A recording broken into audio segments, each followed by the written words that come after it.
I don't want to go into tons of details. You need to know that for the last 7 years I have not been at home.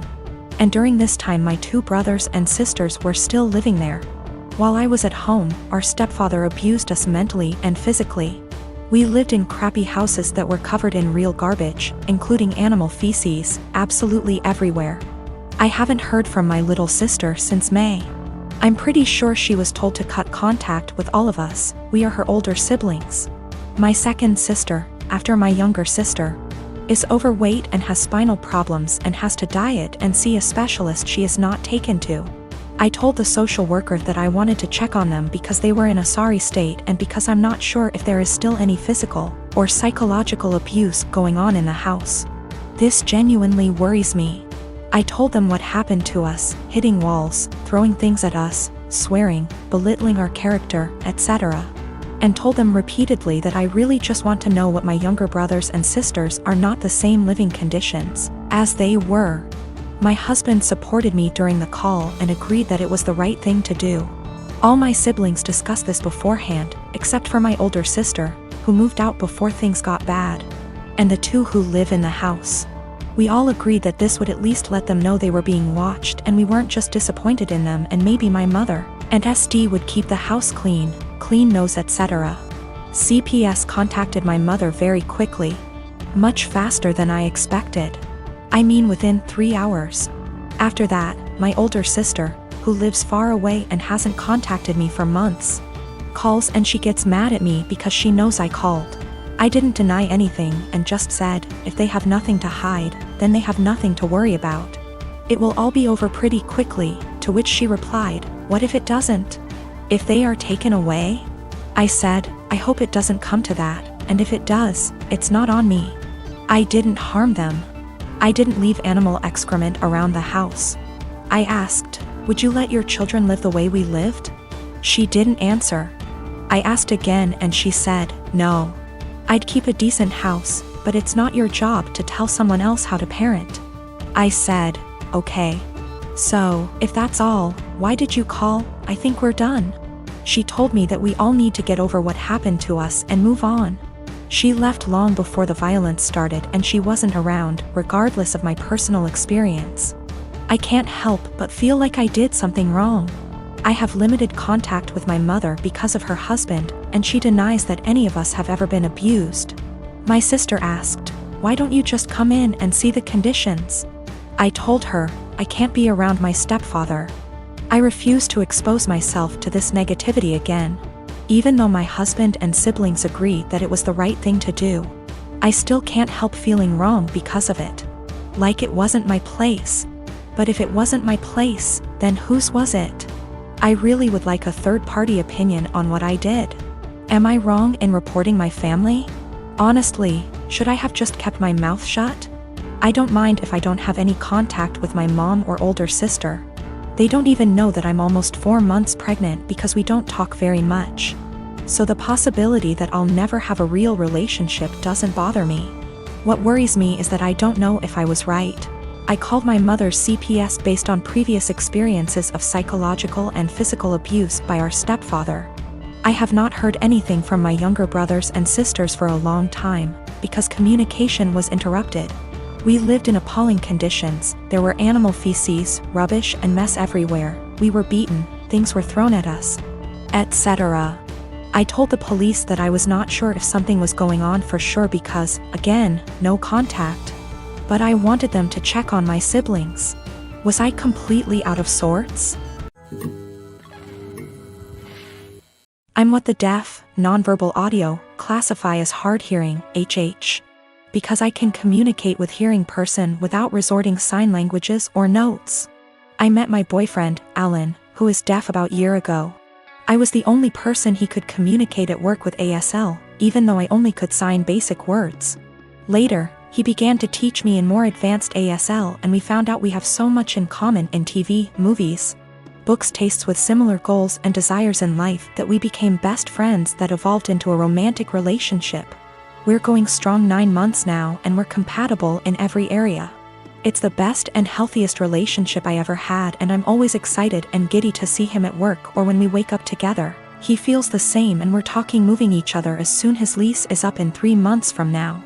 2 months ago, we decided to meet each other parents, which all are hearing. He's their only deaf son. Alan met mine and it went fabulous. Then we met his parents, Irma and Paul. I thought we got along because they were smiling, gushing and laughing, but I'm beginning to believe they were putting their best masks for the sake of their son. One time on a family's birthday parties, Irma said in front of the ladies with me next to her, "It's so impressive you can talk with that speech impediment. I barely can understand you myself."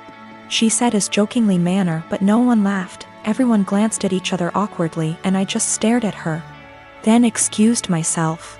At first I wasn't sure if she meant as generational ignorant way like, who's the woman in the relationship?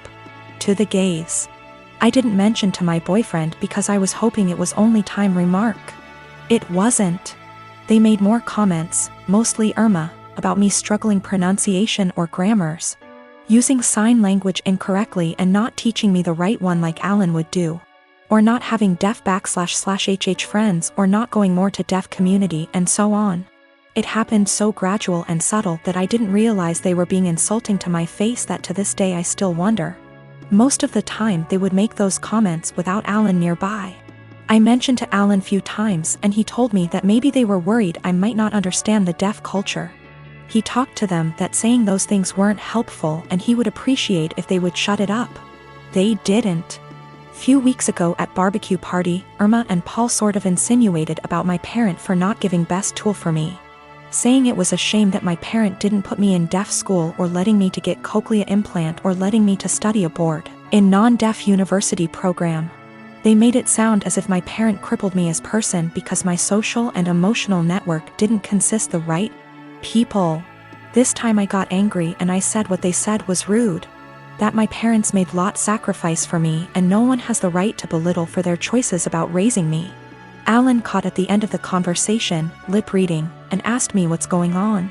Not so surprisingly, Alan's parent threw me under the bus, remarking I was so sensitive after making such innocuous comment.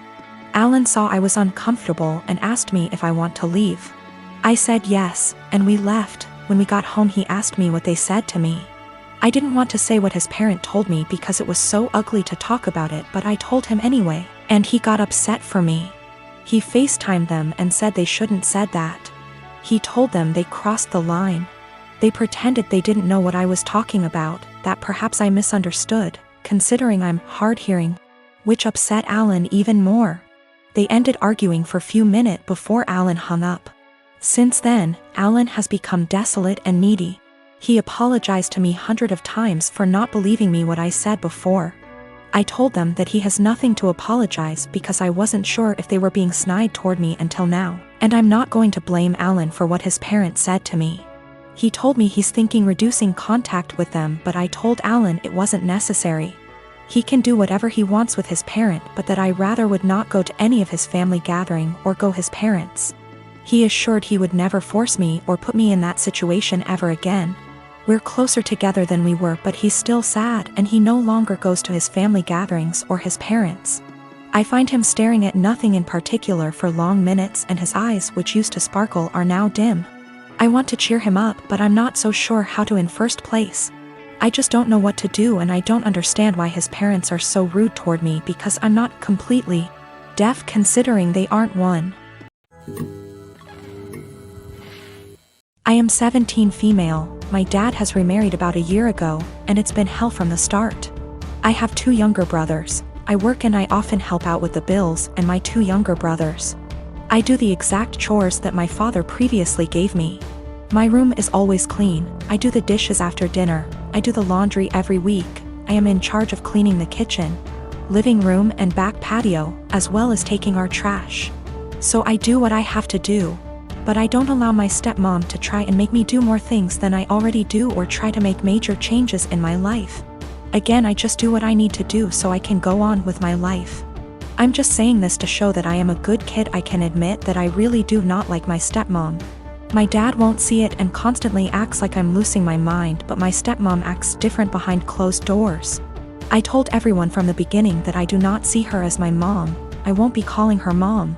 And this change with her and her 4 kids moving into our apartment will not change aspects of my life. I'm not a babysitter, but she constantly disrespects that. I'm not sure why, but she loves trying to punish me, which I don't let her do. Again, I don't need disciplining. I'm just not happy anymore, and I'm done putting on a smile to please everyone of overworking myself to feel proud of. So I do what I need to do, and everyone can leave me alone. She constantly tries to make me do more than I already do, go as far as to clean her bedroom, bathroom, pick out her kids' clothes, buy them clothes, and gets angry if I say no.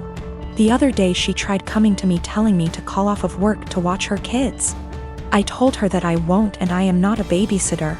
Her kids are all twins, 2 of them 14, 2 of them 15. She told me that she wasn't asking me, and if I'm not there I lose my phone, car, and laptop. I pay for all that. I just said I will be going. She said I won't. Don't try arguing because my dad will put me in check. All I said was we'll see. So like I said, I went to work. I left the kids there, made them some food, and left. And she was pissed, vein popping out of her forehead, pissed. She started yelling at me, trying to take all of my stuff, but I kept them in my room and told her that I said I would not and she shouldn't be surprised. She got mad, saying why I was incompetent to even babysit a couple of kids, and she can't wait till I turn 18 to kick me out. I agreed, and she got even more mad and tried saying I will be coming straight home from school. At this point I just accused her of being a sadist and thriving off of watching people suffer. Argument was over. I went where I needed to, did what I needed to, but my dad and her have given me the silent treatment and won't even leave dinner there for me. My twin sister, May, and I are identical. At the end of our first year of college, I was in a car accident, and I ended up with a facial scar and major trauma. I started seeing a therapist because of the nightmares and the fact that I was panicking anytime I got into a car. That led to me realizing there were some deeper issues, which we worked on. As part of that work, I got a physical. Started working with a dietitian to fix my diet and the smorgasbord of vitamin deficiencies it caused. I started working out, strength training 3 days and sprints or hit on 3 with our older sis. By the end of our first year of college, we had each gained about 30 pounds. By the end of the next year, I had lost half of it, but I was smaller at 134 pounds than my previous 120 because of the muscle mass. And that's been my size for the past half-decade. I found a new beautician, and she gave me long layers to make my natural curls be curls instead of waves of frizz.